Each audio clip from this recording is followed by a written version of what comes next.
પરમાત્માનો પ્રેમ સાધનાના રસમાં ફેરવાય. સાધના કરવાની ઈચ્છા પણ પ્રભુના પ્રેમથી જ થાય છે. એ જે સાધનાનો રસ છે એને પરમ રસ કહેવાય. આ જન્મમાં આપણે એ પરમ રસને પીવો છે.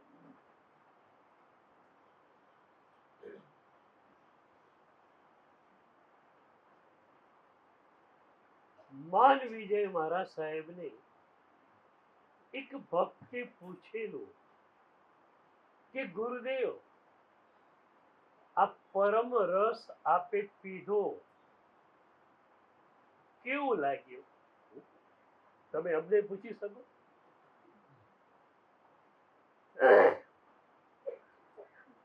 ત્યારે એમણે કહ્યું, પ્રભુની મહેરે તે રસ ચાખ્યો, અંતરંગ સુખ પામ્યો,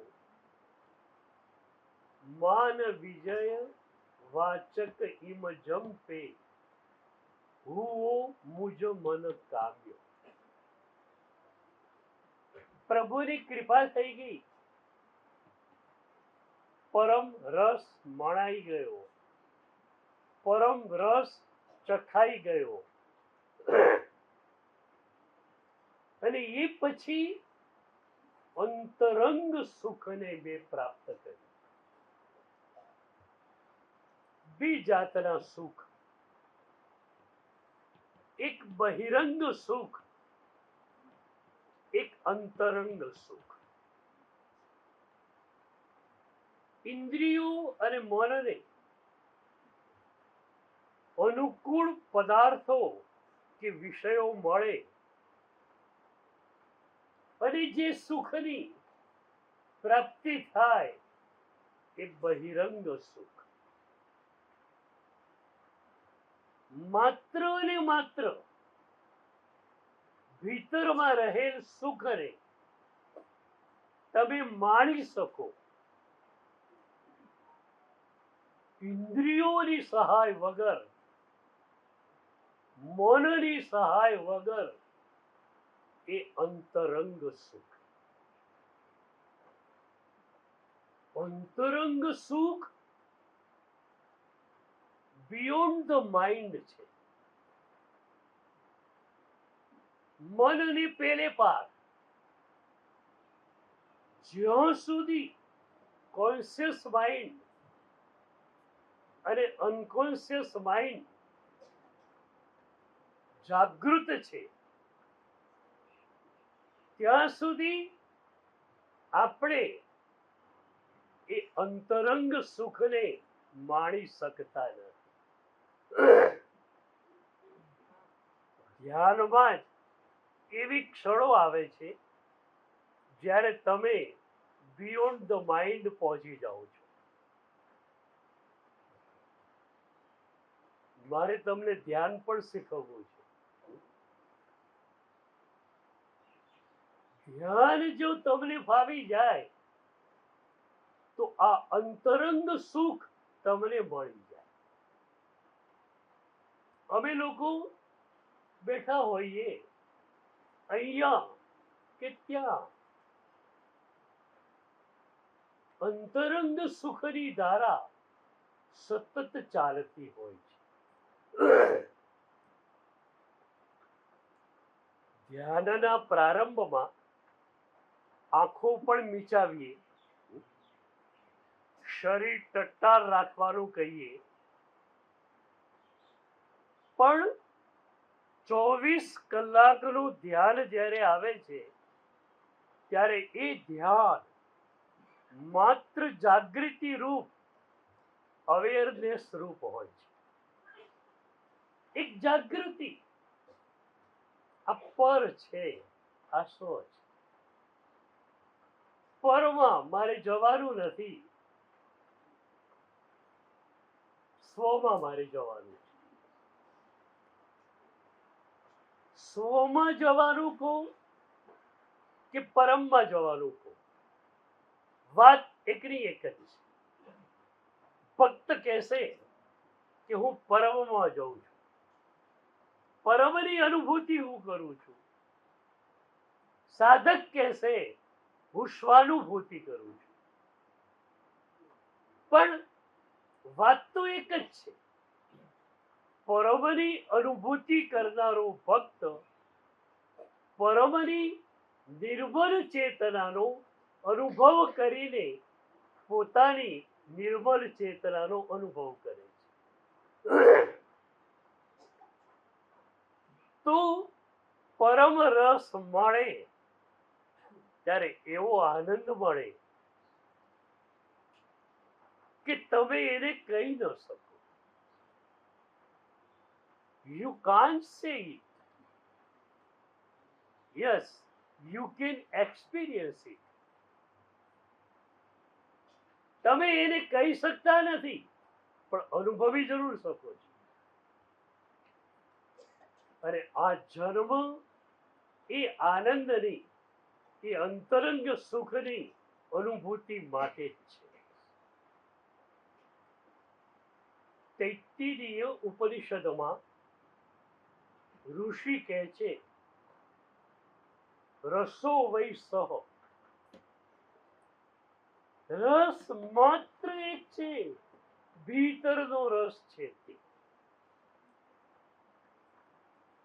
સવાલ એક મજાનો થાય,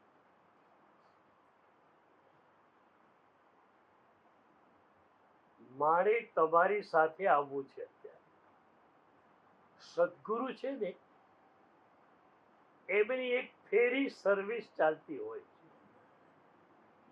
સદગુરુ સાધનાના શિખર ઉપર જાય, પણ શિખર ઉપર એમને વધારે રહેવા મળતું નથી. પ્રભુ કહે છે તું નીચે ઉતર તલેટીએ, અને 2-4 જણાને ઉપર લઈને પાછો આવો. એ 2-4 જણાને જે લઈને જઈએ ને, એ તો ઉપર રહે, અને ગુરુને પાછું નીચે ઉતરવું.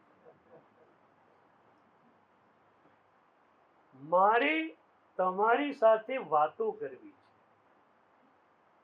તમારા મનમાં કંઈક પ્રત્યારોપણ કરવું છે.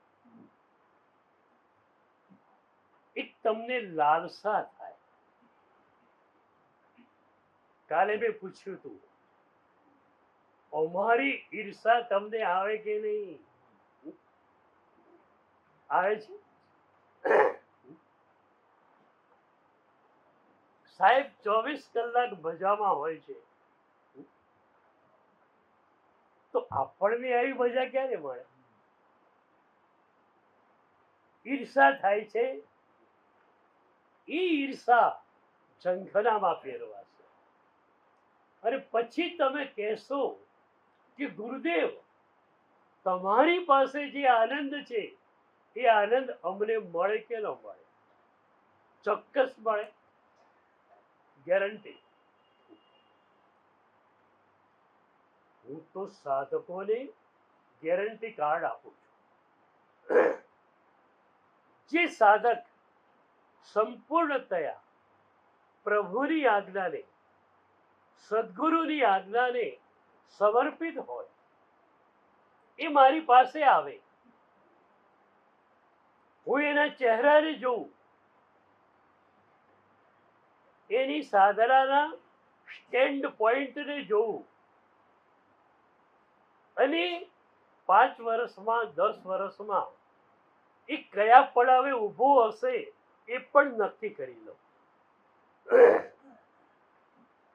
અને પછી મારા લેટર હેડ ઉપર લખી આપું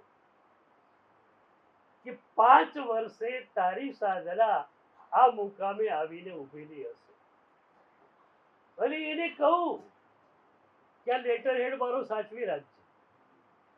5 વર્ષે તું ત્યાં ન પહોંચ્યો હોય તો મારી પાસે આવજે કે સાહેબ આ તમારો લેટર હેડ, તમે લખ્યું છે કે તારી સાધના 5 વર્ષે આ મુકામે આવીને ઊભી રહેશે, મારી સાધના ત્યાં નથી આવી. અમે લોકો પ્રતિબદ્ધ છીએ તમારી સાધનાને ઉચકવા માટે. અમે લોકો પ્રતિબદ્ધ છીએ, કમિટેડ છીએ. માત્ર એક જ શરત છે કે પ્રભુની આજ્ઞાને, સદગુરુની આજ્ઞાને સમર્પિત થઈને તમારે રહેવાનું. કોઈ પણ નિષ્ણાત ડોક્ટર કહી શકે કે આટલા દિવસ મારી દવા તું લે, તારો રોગ જડમૂળથી નીકળી જ જાય. છાતી ઠોકીને કે તમે મહિના પછી જાઓ, સાહેબ એવું ને એવું જ છે. ડોક્ટર પૂછે દવા તો બરોબર લીધી હતી ને? મિત્રોમાં શું કરજો, સાહેબ દવા તો લીધી જ નહીં.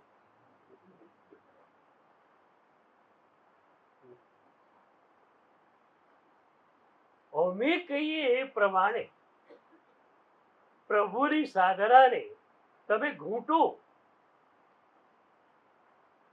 અમે તમને પ્રોમિસ આપીએ કે આ વર્ષે તમારી સાધના આ મુકામ પર આવીને ઉભેલી હશે.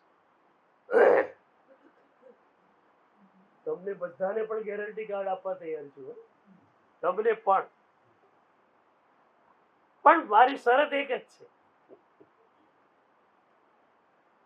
પ્રભુની આજ્ઞાને, સદગુરુની આજ્ઞાને સંપૂર્ણતયા તમે સમર્પિત હો તો સદગુરુ તમારા ઉપર કામ કરી શકે.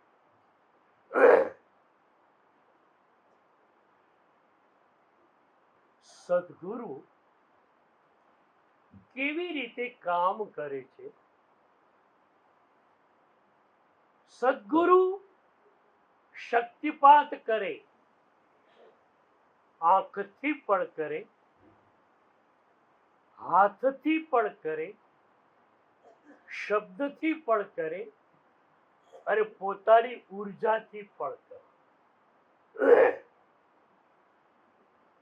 અરણિક મુનિની વાત આપણી પરંપરામાં પ્રસિદ્ધ છે. અરણિક મુનિ વેશ્યાને ત્યાંથી ગુરુદેવ પાસે આવે છે. સાધ્વી માતાએ કહ્યું, બેટા તે શું કર્યું? આ ગુરુદેવે તને પ્રભુની પ્રસાદી આપી અને તે પ્રસાદીને ધૂળવા નથી. પશ્ચાતાપ થયો, પણ એ પૂછે છે, માં શું કરું, હવે શું કરું? અને એ વખતે માએ કહ્યું, ચાલ બેટા ગુરુદેવ પાસે. સદગુરુનો પ્રેમ અરણિક મુનિએ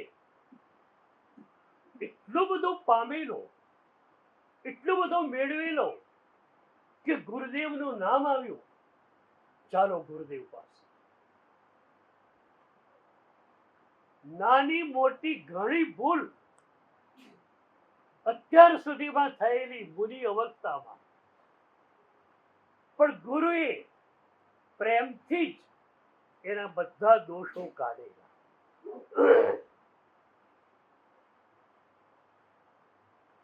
બાય ધ વે તમને પૂછું, પ્રભુના પ્રેમને અનુભવ્યો નથી, પણ સદગુરુના પ્રેમને અનુભવ્યો.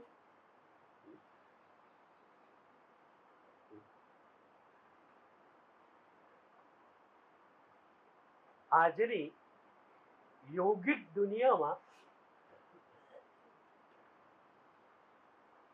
યોગાનંદજીનું મોટું નામ છે. એમનું પુસ્તક એ ફોટોગ્રાફી હોવા યોગી દરેક સાધકો માટે ટેક્સ્ટ બુક જેવું છે. એ યોગાનંદજી પોતાના ગુરુ, કુટુંબના ગુરુ યુક્તેશ્વર ગિરી પાસે ગયા, ગુરુના ચરણોમાં પડ્યા અને ગુરુદેવને કહ્યું, ગુરુદેવ મને સાધના આપો. તમે વ્યાખ્યાનમાં શેના માટે આવો? સદગુરુના શબ્દો લેવા કે સદગુરુ પાસેથી સાધના લેવા? તમે શેના માટે આવો છો? એક પ્રવચનમાંથી એક નાનકડી સાધના તો મળવી જ જોઈએ, અને એ સાધનાને દિવસભર ઘૂંટીને બીજા દિવસે તમારે આવવાનું છે. બીજા દિવસે બીજી સાધના મળે, ફરી એને તમે ઘૂંટો. યોગાનંદજીએ કહ્યું, ગુરુદેવ મને સાધના દીક્ષા આપો. ગુરુએ સાધના દીક્ષા આપી અને ગ્રંથ ભણાવવાનું ચાલુ કર્યું. અઠવાડિયું થયું. યોગાનંદજી બહુ ટેલેન્ટેડ. એમને થયું કે ગુરુ તો બહુ જ ધીમી રીતે ભણાવે છે, અને આવી રીતે મને ભણાવે તો હું સાધનાના શિખર ઉપર ક્યારે પહોંચું?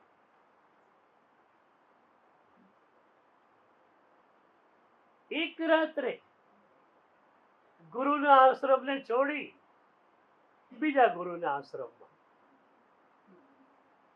ત્યાં પણ બરોબર ના લાગ્યું. ત્રીજા ગુરુના આશ્રમમાં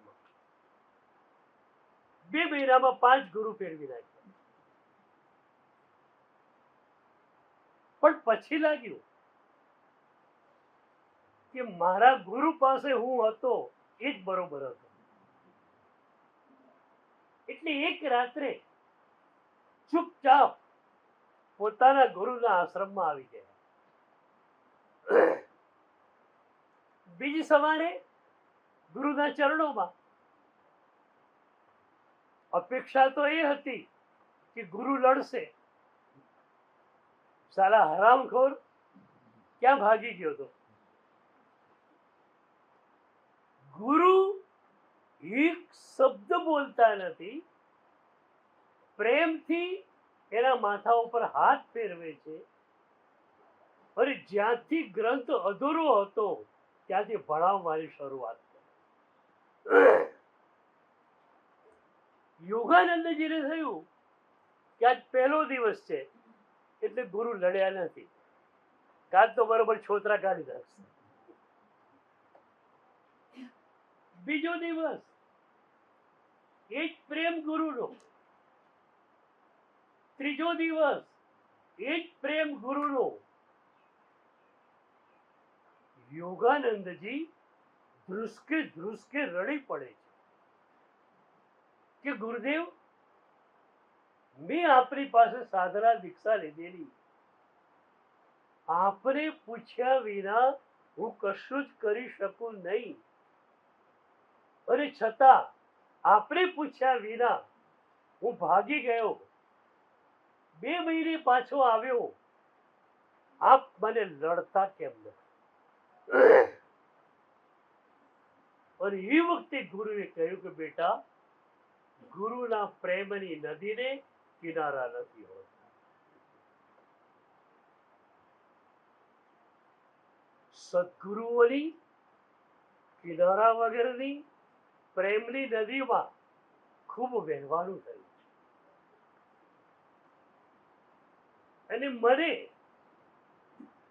સાધના આપી હોય તો માત્ર સદગુરુના પ્રેમે આપી છે.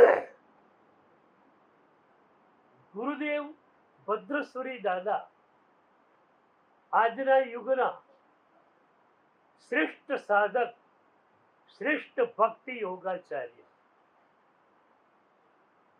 એમના ચરણોમાં હું બેસતો. સાહેબજી મારા માથે હાથ ફેરવતા. બસ એ સદગુરુનો પ્રેમ,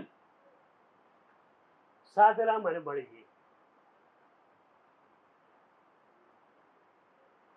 સાધના લેવી અઘરી નથી,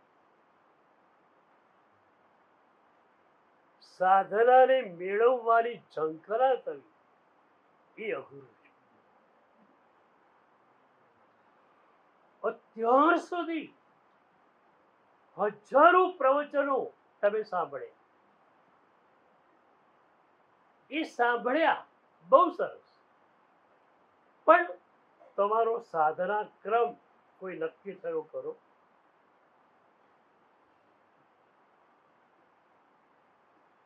આપણી પરંપરા એ છે કે ધારો કે તમને રોજના 3-3.5 કલાક સાધના માટે મળે છે, તો એ 3.5 કલાકમાં તમારે શું કરવું એ તમારે નક્કી નથી કરવાનું, સદગુરુએ નક્કી કરવાનું છે. સદગુરુ તમારી જન્માંતરીય ધારાને પણ જોશે. એક સાધક ભક્તિની ધારામાં વહીને આવેલો છે, તો હું એને 2-2.5 કલાક ભક્તિની ધારામાં વહેવાનું કહીશ, અને 2-1 કલાક પ્રતિક્રમણ, સામાયિક આદિ ક્રિયાઓ કરવાનું કહીશ. કોઈની સ્વાધ્યાયની ધારા છે તો એને હું સ્વાધ્યાય આપીશ. તમને તો તમારી ધારાનો ખ્યાલ આવવાનો નથી. આવે છે પણ ક્યારેક, અને એ ઘટના રેરેસ્ટ ઓફ રેર હોય છે. એ ઘટના ક્યારે ઘટે તમને સમજાવું. તમારે જીવનવ્યાપી સાધના સદગુરુ પાસેથી લેવાની હોય છે, એમ એક ગ્રંથ અસ્તિત્વના સ્તરનો તમારે સદગુરુ પાસેથી લેવાનો હોય. પછી એ સદગુરુ નક્કી કરે કે આનંદઘન 24 તમારા માટે ગ્રંથ છે કે જ્ઞાનસાર તમારા માટે ગ્રંથ. ગુરુ નક્કી કરે, એ ગ્રંથ તમને આપે. તમે 40-50 વર્ષ સુધી એ ગ્રંથને ઘૂંટો. બીજું વાંચી શકાય, પણ 1 કલાક તો એ ગ્રંથને ઘૂંટવાનો જ. 40-50 વર્ષ તમે એ ગ્રંથને ઘૂંટ્યો, જીવન પૂરું થયું, ફરી મનુષ્ય લોકમાં તમે આવ્યા. 5-6 વર્ષના તમે થયા, અને તમારા કાન પર જ્ઞાનસારનો એક શ્લોક પડ્યો. તરત જ થાય કે આ તો સાંભળેલું છે. ક્યાં સાંભળેલું? ઊંડા ઉતરો, જાતિ સ્મરણ જ્ઞાન થાય. જાતિ સ્મરણ જ્ઞાન થયા પછી પૂર્વ જન્મમાં ઘૂંટેલ આખો ને આખો ગ્રંથ તમને મળી.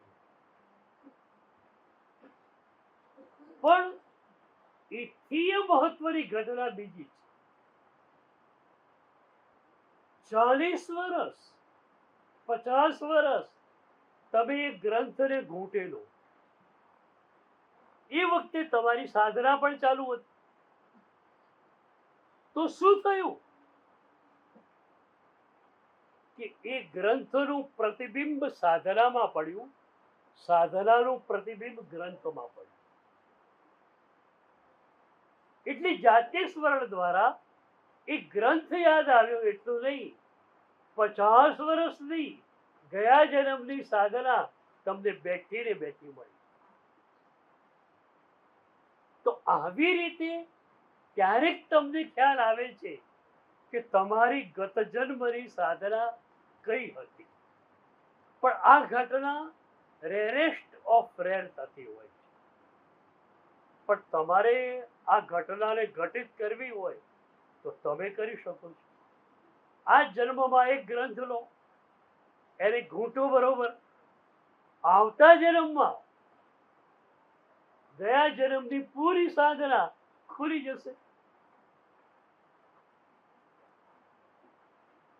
તો તમારી પાસે 4 કલાક છે.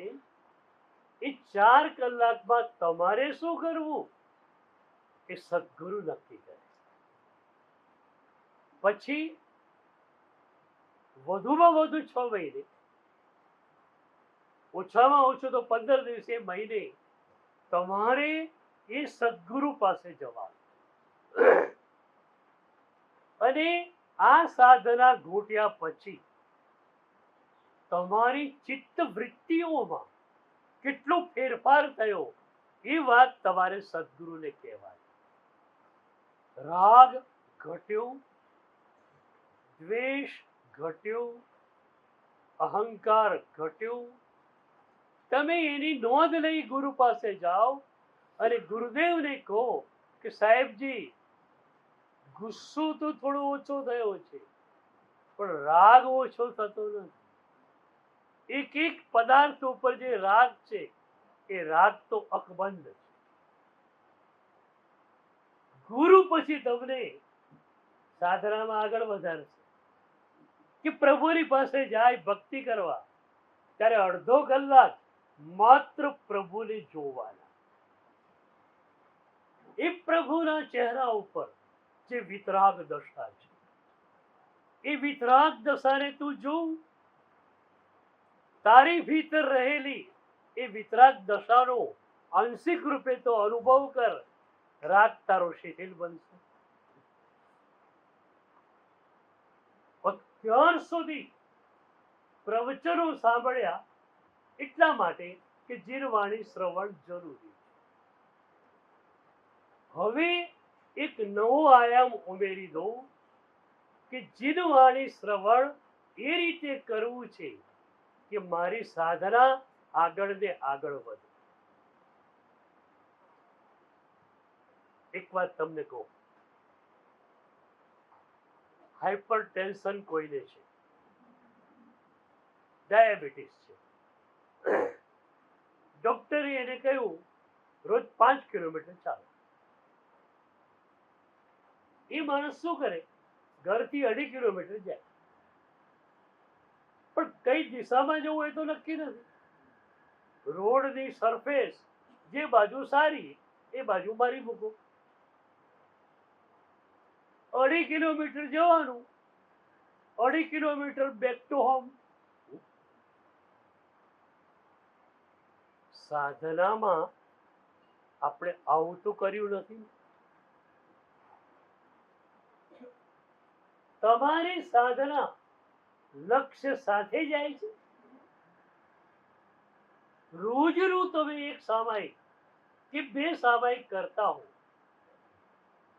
અને સેજ પણ ગુસ્સો તમારો ઓછો ન થાય તો તમે આંખમાં આંસુ સાથે સદગુરુ પાસે ક્યારે આવ્યા ખરા કે ગુરુદેવ, રોજનું સામાયિક કરું છું 10-10 વર્ષથી, અને છતાં મારો ગુસ્સો નિયંત્રિત કેમ નથી થતો?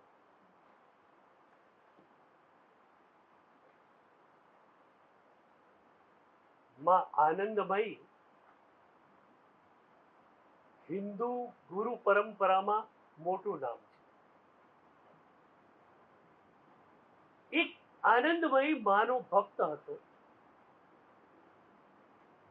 20 વર્ષથી લગાતાર દર મહિને એકવાર આવતો.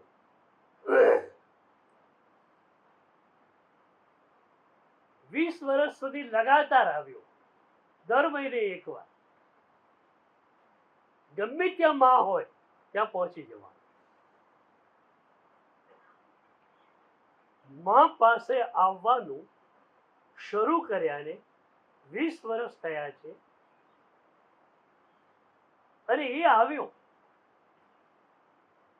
માના ચરણોમાં પડ્યો અને ધ્રુસકે ધ્રુસકે રડે કે માં, 20 વર્ષથી હું તારી પાસે આવું છું, મારામાં કોઈ પરિવર્તન નથી, રાગ દ્વેષ અહંકાર કશું જ ઓછું થયું નથી. માં, મારે શરમાવાનું, તારે શરમાવાનું. શું મજાની વાત કરી. મારે શરમાવાનું કે તારે શરમાવાનું? તમે સદગુરુને સમર્પિત હો તો તમે પણ આ જ લયમાં સદગુરુને કહી શકો કે સાહેબ, હું તમારો ભક્ત, તમારી આજ્ઞા પ્રમાણે દોડનારો, મારા રાગ દ્વેષ ઓછા ન થયા તો શરમાવાનું મારે નથી, તમારે.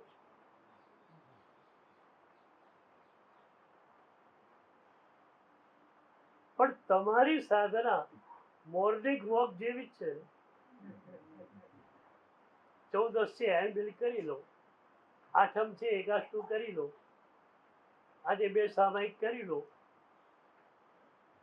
એ સાધના દ્વારા શું મેળવવું છે એ તમે નક્કી કર્યું.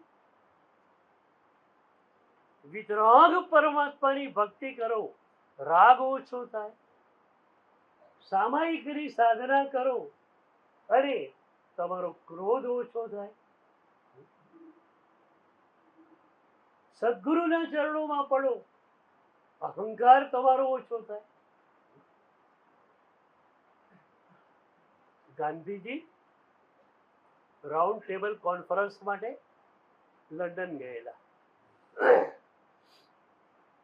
ઘણા ગાંધી ભક્તો પણ જોડે હતા.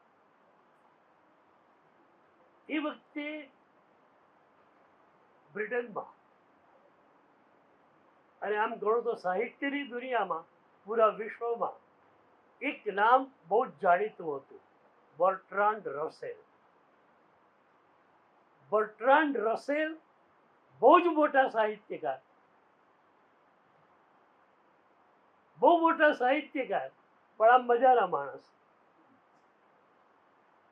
એકવાર એક ગાંધી ભક્તે બર્ટ્રાન્ડ રસેલને પૂછ્યું કે તમે ગાંધીજીને નજીકથી જોયા, તમને લાગતું હશે કે ગાંધીજી શ્રેષ્ઠ મહાત્મા છે. બર્ટ્રાન્ડ રસેલે કહ્યું કે ગાંધીજીને બીજા નંબરનું સ્થાન જરૂર આપી શકાય મહાત્મા તરીકે.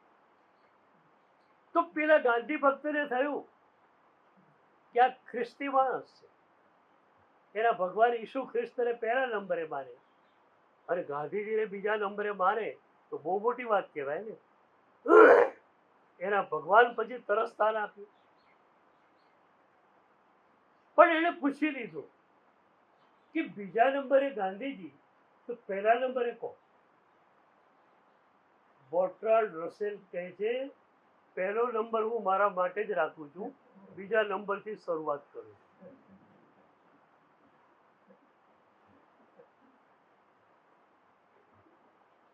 આટલા સદગુરુઓ મળ્યા, તમારું કેન્દ્ર તૂટ્યું નથી. કેન્દ્રમાં હું છે, અહંકાર બેઠેલો છે. સદગુરુના ચરણોમાં જઈએ, અહંકાર તૂટી જવો જોઈએ. તમારો અહંકાર તૂટ્યો નથી. બનવું શું જોઈએ? સદગુરુ કેન્દ્રમાં હોય, તમે પરિઘમાં હો. અત્યારે શું છે ભાઈ? તમે કેન્દ્રમાં છો, બરોબર? તમારું હું કેન્દ્રમાં છે, સદગુરુ પરિઘમાં છે. એટલે ગણિતનો નિયમ એ આવે કે પરિઘે કેન્દ્રને અનુસરવું જોઈએ.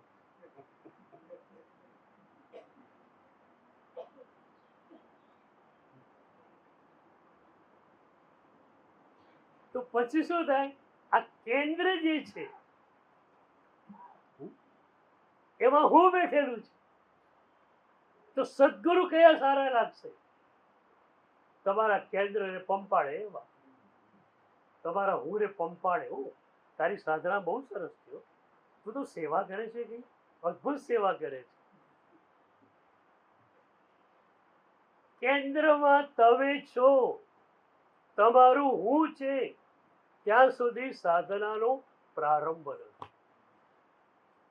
એટલે અમે લોકો તો દંડો લઈને બેઠા જ છીએ તમારા હું ને કાઢવા માટે. પણ તમે બહુ હોશિયાર માણસો.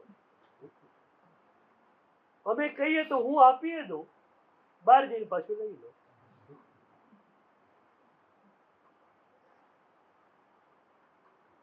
કબીરજીએ કહ્યું,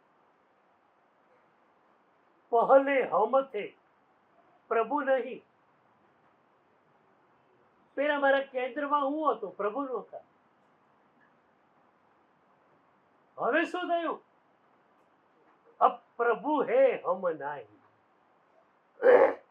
હવે કેન્દ્રમાં પ્રભુ છે, પણ પ્રભુ જ છે, હું ગયો. તો કોકે પૂછ્યું કે બે સાથે ન રહે? તમારી કોશિશ તો એ જ, ભગવાન રહે ને હું એ રહું.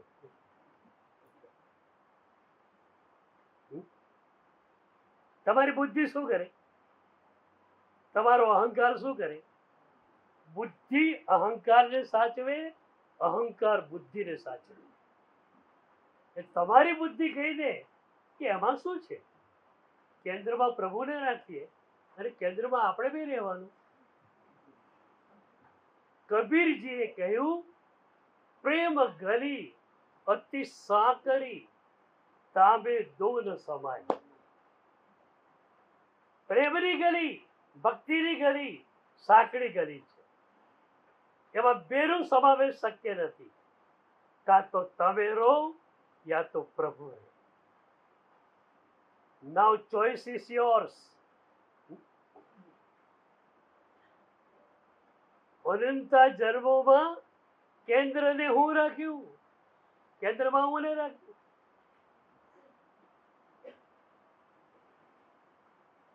આ જન્મમાં પ્રભુને કેન્દ્રમાં રાખી દો.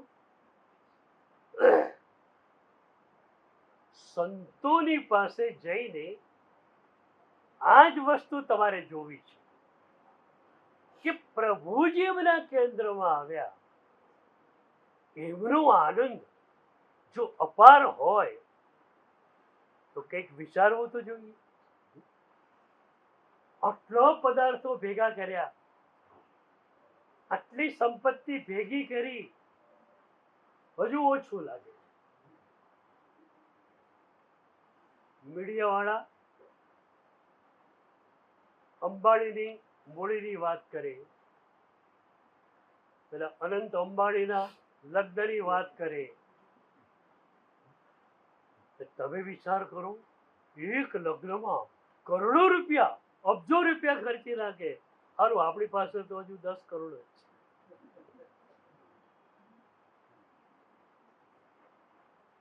તમારી દુનિયામાં સુખ ક્યાંય શક્ય નથી. પૈસાથી સુવિધા કદાચ મળે, સુખ તો ભીતરથી જ મળે. તો અગણિત જન્મોમાં હુંને કેન્દ્રમાં રાખ્યું. આ જન્મમાં પ્રભુને અને સદગુરુને કેન્દ્રમાં રાખો. અમારા કેન્દ્રમાં પ્રભુ અને સદગુરુ છે. મજા જ મજા. એટલી બધી મજા છે કે જેને શબ્દોમાં મૂકી ન શકે. શરીર છે, રોગ આવે, કોઈ પણ ઘટના ઘટે, કોઈ ઘટનાની અસર જ ન થાય. જે ક્ષણે જે ઘટના ઘટવાની છે એ ઘટવાની જ, ઘટી ગઈ તો સ્વીકાર કરી લો.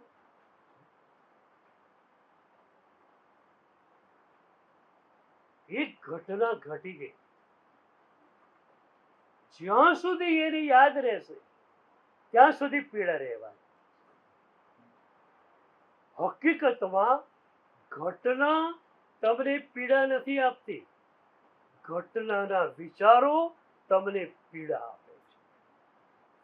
તો જ્યાં સુધી ઘટના યાદ રહે ત્યાં સુધી પીડા રહેવાની. એક ભાઈ હતો, ચાલતા ચાલતા પડી ગયો,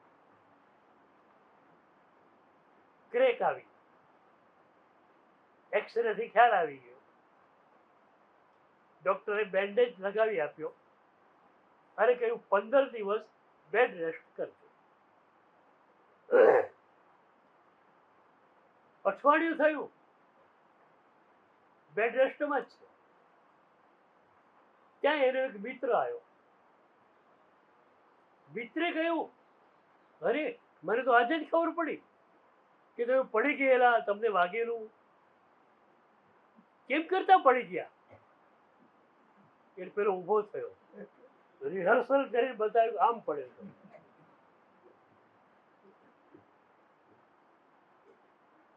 શું થાય? ક્રેક ફરી પહોળી થઈ, ફરી બેન્ડેજ 20 દિવસ નો હોય. ફરી કોઈ મિત્ર આવે, પૂછે કેમ કરતા પડી ગયા?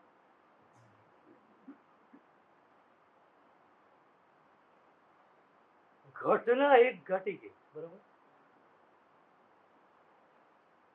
તમને કોઈએ ખરાબમાં ખરાબ શબ્દો કહ્યા, ગાળોનો વરસાદ તમારા ઉપર વરસાવ્યો,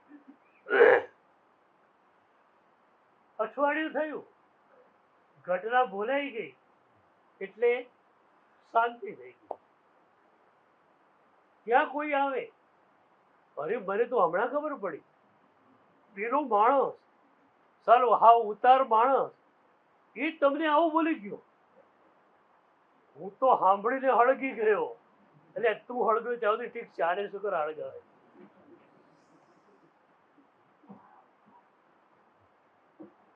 એટલે યાદ આવે એટલે પાછું શું થાય? ક્રેક પડી પછી.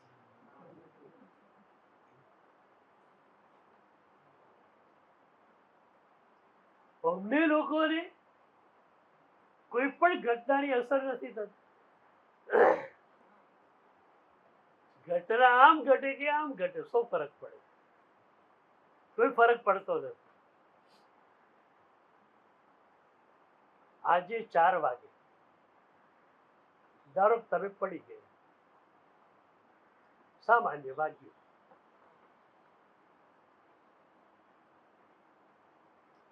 કદાચ એવું બને કોઈ પ્રસંગમાં ગયેલા, ધક્કા મુક્કી થઈ, પાછળ વાળાનો ધક્કો લાગ્યો, તમે પડી ગયા. એ વખતે પેલા પાછળ વાળા ઉપર કેટલો ગુસ્સો આવે, આણે ધક્કો માર્યો. પણ એ વખતે તમે વિચાર કરો કે અનંત કેવળ જ્ઞાનીઓએ પોતાના જ્ઞાનમાં આ ઘટનાને ઘટિત થયેલી જોઈતી કે નથી? તમને ખબર નહોતી, મને ખબર નહોતી, કેવળ જ્ઞાનીઓને ખબર હતી. તો એ ઘટનાનો તમે અસ્વીકાર કરો તો અનંત કેવલ જ્ઞાનીઓના જ્ઞાનનો તમે અસ્વીકાર કરો. સાધ્વી માતાએ અરણિક મુનિને કહ્યું, બેટા ચાલ ગુરુદેવ પાસે. ગુરુદેવનો પ્રેમ એટલો માણેલો, ગુરુદેવ પાસે જવાનું છે, ચાલ. અરણિક મુનિ ગુરુ પાસે આવ્યા, ગુરુના ચરણોમાં પડ્યા. ગુરુ પ્રેમથી માથા ઉપર હાથ ફેરવે. આપણે ત્યાં એક પરંપરા હતી, કોઈ પણ શિષ્ય કોઈ પણ ગુનો કરીને આવે, સૌથી પહેલા એ કામ શું કરે? ગુરુના ચરણોમાં માથાને ટેકવવા. ગુરુના ચરણમાંથી, ચરણની આંગળીઓ અને અંગૂઠામાંથી દિવ્ય શક્તિ, ઉર્જા નીકળી રહી છે. અને એ ઉર્જા તમને પ્યોરિફાય બનાવી નાખે. ગુરુ પ્રાયશ્ચિત આપે પાછળની વાત, પણ તમારી દોષની વૃત્તિ માત્ર સદગુરુની ઉર્જાથી ખતમ થઈ જાય.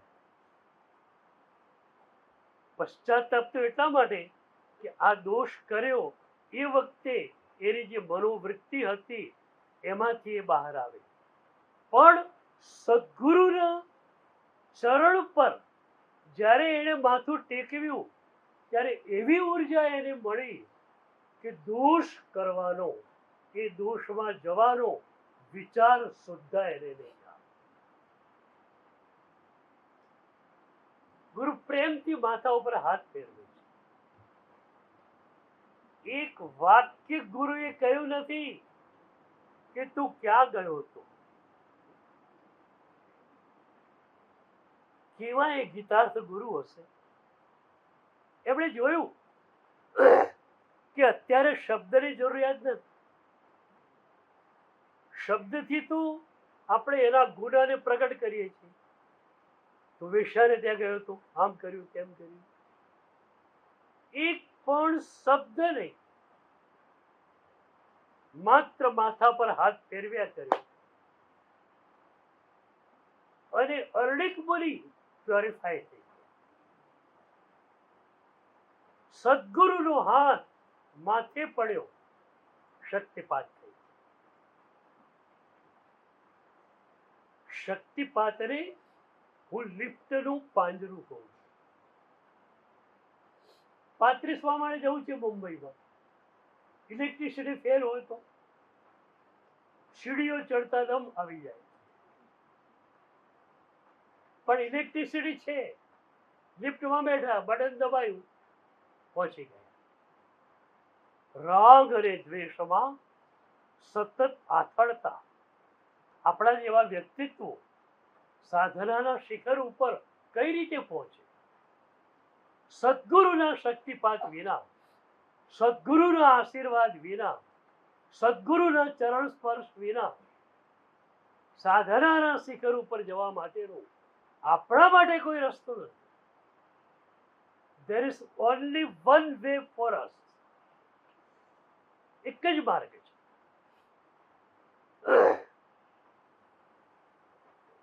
કેટલો ફરક પડ્યો શક્તિપાત મળ્યા પછી. જે અરણિક મુનિ વૈશાખ અને જેઠની બળબડતી બપોરે ખુલ્લી શેરીઓમાં ચાલી નહોતા શકતા, એ અરણિક મુનિ ધગધગતી શિલા ઉપર સંધારો કર્યો. આ તો બહાર આવેલું રૂપાંતરણ હતું. ભીતર તો આ મૂળ ચૂલ પરિવર્તન આવ્યું છે. આ તો પ્રવૃત્તિના સ્તર પર આપણે જોયું. વૃત્તિના સ્તર પર તો ઉર્ધ્વીકરણ થઈ ગયું. બધા જ વિચારો એકદમ પવિત્ર પવિત્ર બની ગયા. સવાર એક થાય. તમે અરણિક મુનિની વાત ઘણી વાર વાંચી, સાંભળી. આ એક સવાલ થવો જોઈએ. સવાલ એ થાય કે અરણિક મુનિ એ હતા, સદગુરુ પણ એ હતા, તો ગુરુએ અરણિક મુનિ ઉપર પહેલા શક્તિપાત કેમ નહીં કર્યો? પહેલા શક્તિપાત કર્યો હોત તો વેશ્યાને ત્યાં જવાની નોબત ન આવે. તો ત્યાં એક વાત ખુલે છે કે ગુરુને શક્તિપાત કરતા 1 સેકન્ડ લાગે છે, પણ તમે શક્તિપાત ઝીલી શકો એ માટે તમને તૈયાર કરતા વર્ષોની જન્મો લાગે છે. હું ઘણી વાર કહેતો હોઉં છું કે સદગુરુ ચેતનાને ખૂબ રાહ જોવડાવી.